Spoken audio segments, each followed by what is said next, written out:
미필적 고의가 어떤 뜻인가요? 미필적 고의라는 거는 과실과 확정적 고의 사이에 어떤 그 애매모호한 선을 말하는 거예요. 그런데 뒤에 뭐가 붙었어요? 고의가 붙었죠. 이것도 고의의 일종이에요. 그런데 확정적인 고의는 아니다. 근데 미필, 어느 정도 내가 인지는 하고 있다 라는 개념으로 좀 쉽게 생각을 할 수 있는 것들이고요. 이게 왜 중요하냐면은 우리나라 형법에는 과실은 처벌하지 않는 규정들이 꽤 있어요. 그런데 고의는 무조건 처벌을 하거든요. 그럼 그 경계선상에 있는 그 행위가 과실이 될 건지 미필적 고의가 될 건지에 따라서 과실범 처벌이 없는 규정에서는 처벌 여부 자체가 달라질 수 있겠죠. 그래서 이런 사건에서는 이 미필적 고의 여부에 대해서 매우 중요하게 다툼이 발생을 합니다. 그래서 오늘은 그럼 미필적 고의가 어떤 경우냐 이런 것들에 대해서 간략하게나마 좀 알아보도록 하겠습니다. 미필적 고의도 고의라고는 제가 말씀을 드렸죠. 그렇기 때문에 고의범은 됩니다. 그러면은 이때 많은 분들이 물어보세요. 그럼 과실과 미필적 고의의 차이는 뭐냐 과연? 과실이라는 건 쉽게 말해서 나의 실수라는 거잖아요. 그러면 이 미필적 고의, 확정적으로 내가 다 알고 한 건 아니지만 어느 정도 이제 알고 한 거다. 어느 정도 인식은 했다. 이런 개념인데 여기에 대해서 정말 많은 학설들이 있습니다. 뭐 내가 용인을 했다, 감수를 한 거다, 뭐 이런 것들이 있는데 판례에서 보통 인정하는 미필적 고의라는 것들은 내가 이런 것들로 인해서 발생하는 결과 어느 정도 예상할 수 있죠. 그 예상하는 결과를 좋다, 나 받아들일 수 있다, 이런 의사하에 했다면 미필적 고의를 인정을 합니다. 최근에 발생했던 마약 사건 한번 제가 예를 들어보죠. 내가 당연히 이게 마약인 줄 알고 먹었다 이거 했다라고 하면 당연히 이거는 고의범이 되겠죠. 확정적 고의범입니다.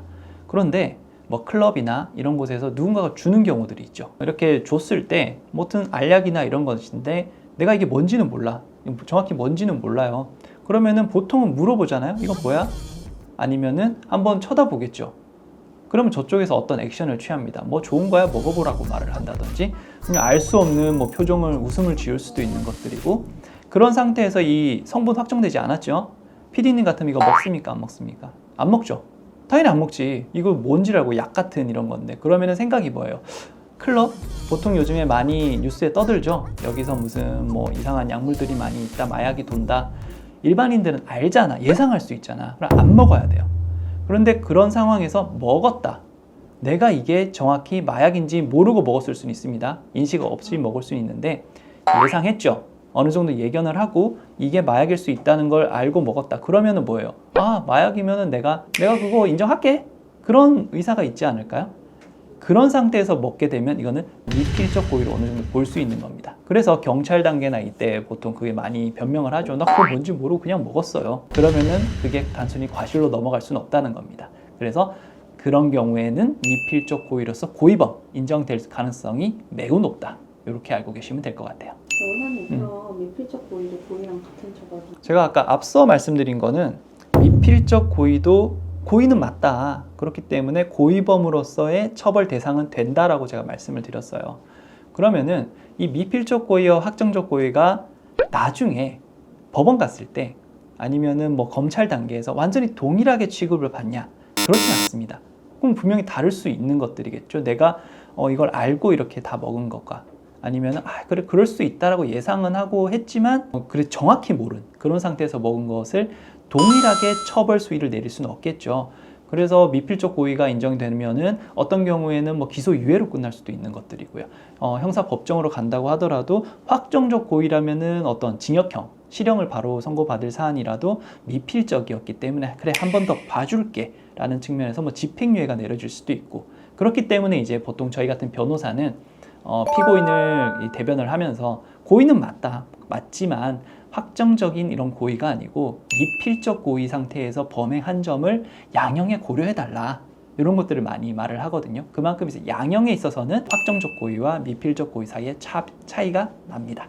변호사님, 네. 그럼 미필적 고의로 조사를 변호사님이 꼭 선임을 해야 될까요? 저는 항상 말씀을 드리지만 변호사를 반드시 선임해야 될 필요는 없다라고 말씀을 드려요.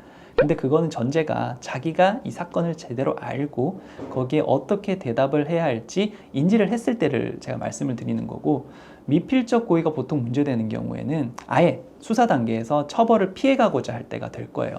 나는 과실이다라는 거죠. 그러면은 경찰이 쉽게 믿어줄까요? 그렇진 않겠죠. 뭐 나는 이렇게 뭐 잘 몰랐고 그때 뭐 그 인지도 없었습니다라고 말을 하겠지만 경찰은 절대 쉽게 넘어가지 않습니다. 당시 정황이나 주변인들의 진술을 가지고 집요하게 질문을 해요. 당시 이런 것들을 듣고 했다면은 예상할 수 있었겠네요라는 식의 회유성이 질문이 올 수도 있고요. 어떤 경우에는 그게 말이 되냐? 일반적으로 어떻게 그 말을 믿겠냐? 당신이라면 이런 말에 대해서 납득을 하겠냐? 이런 식으로 압박 질문도 상당히 많이 들어옵니다. 따라서 이런 질문들에 대한 대비는 반드시 하고 가셔야 돼요. 내가 어떤 질문이 나오더라도 요렇게 대답을 해서 나는 고의가 없었음을 제대로 증명하겠다. 그리고 증명할 수 있다라는 확신이 서셨다면 당연히 변호사 필요 없습니다.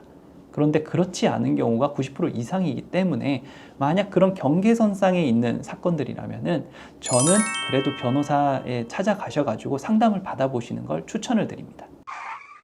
그래서 오늘은 미필적 고의 이런 부분에 대해서 설명을 드렸는데 사실 실무에 있어서도 미필적 고의, 과실, 확정적 고의 이 사이의 구분이 상당히 어려워요. 그리고 그 진술을 함에 있어서도 그 사건 전반에 있는 기록들을 모두 가지고 말을 만들어야 되는 것들이기 때문에 솔직히 이 영상만으로 제가 워낙 드리고자 하는 말이 다 전달이 됐는지 잘 모르겠어요. 그렇지만 미필적 고의는 분명히 확정적 고의와 차이가 있다. 그리고 과실과의 경계선상에 있는 것이다. 이거는 반드시 알아두시고요. 뭐 만약 이런 사건으로 이제 조사를 받게 되시거나 그런 상황이 있다면은 꼭 참고하시고 진술에 도움을 받으시기 바랍니다. 이상 이원우 변호사였습니다.